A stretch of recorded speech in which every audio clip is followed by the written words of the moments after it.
Hello and welcome to another manga spotlight. Today's series is At That Time the Battle Began by Tally. And this is basically about a dude who has a bunch of yanderes going after him. Or as Manga Deck so eloquently put it, a guy whose love interests are all kinds of messed up yanderes. Yeah, that's pretty much what the series is about. So our main character is Hiromu, and he is hanging out with his childhood friend Nanaka, and they're basically walking to school and kind of flirting with each other and things like that. And Nanaka kind of seems like this sweet little innocent kind of character. And that's when we cut to Mika. And Mika is a Gyaru, and she is talking in the bathroom with a bunch of friends about how she wants to confess to Hiromu. But there is one problem. There's one thing that stands in her way, and that's Nanaka. And Nanaka appears, says, "Oh, I'm sorry. I wasn't trying to be his girlfriend or anything, so I'm sorry if I offended you. If you want to confess your love, I'll help you." And then she leaves. And Mika's like, there's something going on here. And yeah, we see Nanaka's eyes, and that's the that's the yandere stare. So we cut to Nanaka's apartment, where we see her on the computer, and she is collecting a bunch of information on Mika. The next day, Mika is walking home when Nanaka shows up. She's like, "Hey, bitch." She pulls out a firecracker and shoots it right at Mika's face. And Mika just barely dodges out of the way. And Mika's like, "What the hell are you doing?"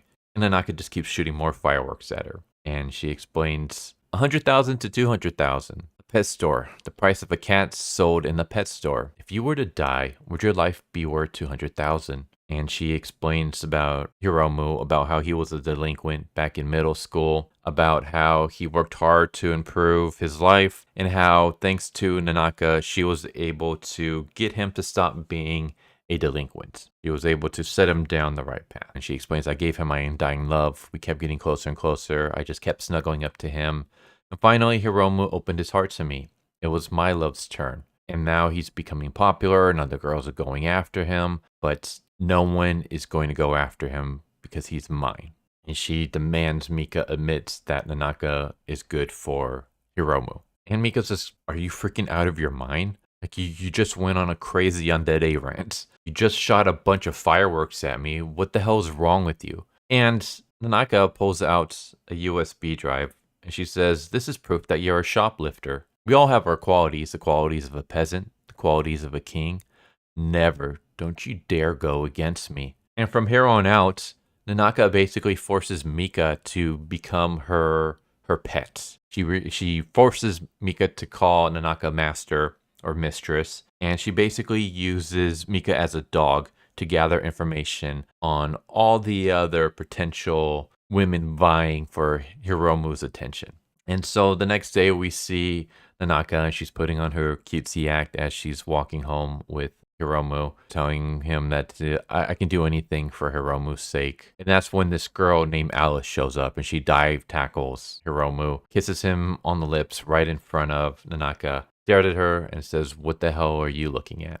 I'm going to kill you." And this is the next yandere that's vying for Hiromu's attention. And Alice basically starts flirting with Hiromu. Hiromu's like, "I have no idea who you are," which pleases Nanaka. And then Alice explains, "Don't you remember when we were young in elementary school?" And he's like, "Oh, that's right. I do remember you." He's like, "Yeah, do you remember the promise that you made to me?" And Hiromu says, "To get married." And that's when he realizes that, oh no, Nanaka is here. She heard that whole thing. And Nanaka runs away. And we get like a flashback where we see Hiromu and he approaches Alice. And Alice tells a story about how her mom is addicted to pachinko machines and wastes all her money on that. About how her dad is a no good father who beats the crap out of her mom. Basically, because of that, Hiromu feels sorry for her and starts hanging out with her more and more. And Alice says, "My family's going to leave, but if we meet again in the future, will you marry me?" And Hiromu says, "Yeah, I promise." And that's when we see Nanaka on a school rooftop, and Mika shows up and says, "I got you information. The woman, Alice, I'm sending you all the data now." And so the next day, we see Alice walking home, and Nanaka appears and basically says, "I heard a rumor that your mother is a pachinko fanatic and is in major debt, and your father has a domestic violence problem and is a jerk. I wonder what people would think if they knew. It's best to keep it a secret, don't you?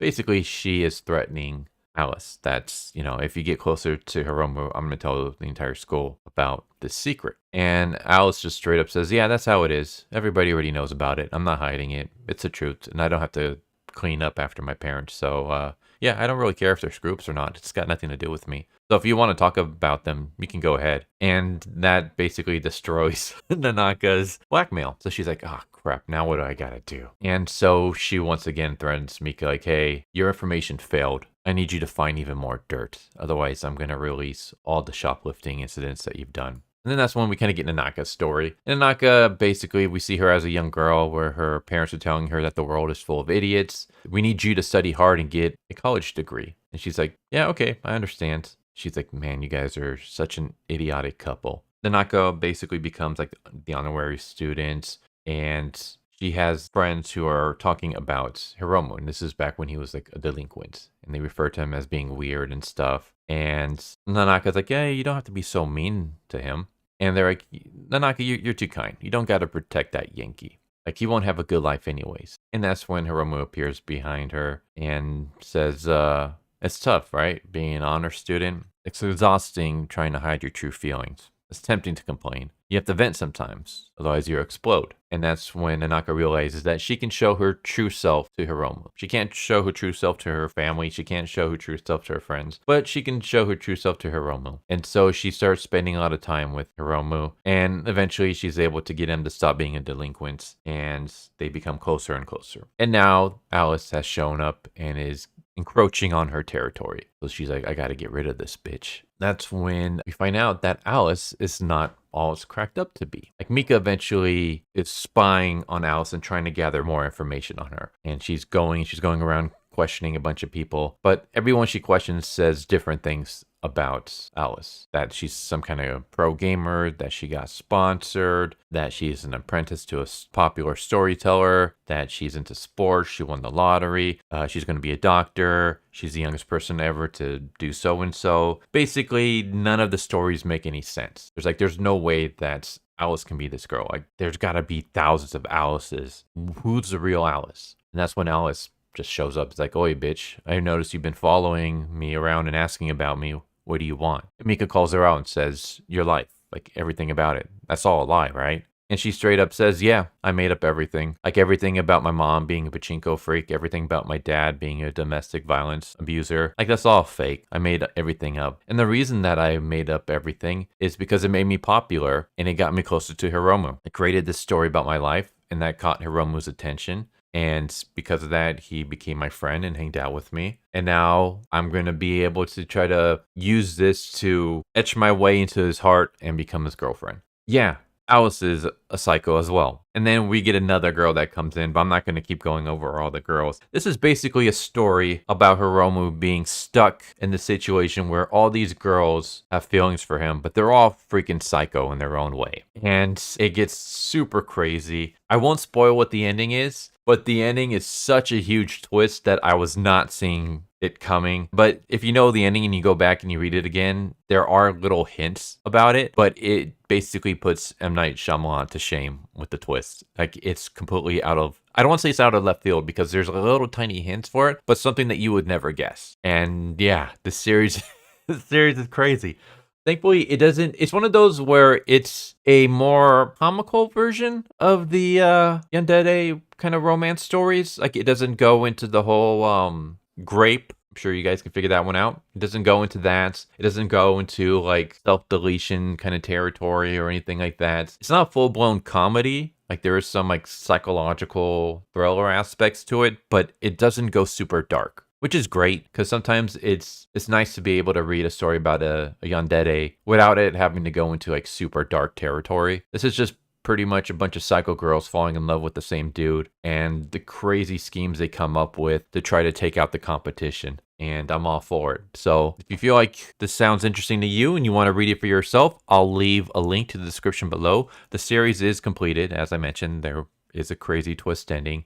It's only 22 chapters. And yeah, go check it out for yourself. So there you go. There's At That Time, the battle began. Hope that you enjoyed, and I hope to see you next time. Take care. Later. Thank you for watching my video. I hope you enjoyed it. If you didn't, I still want to thank you for watching it this far, and I hope the next one is more to your liking. With that said, thank you once again, and I hope you guys and gals have a good one. Later.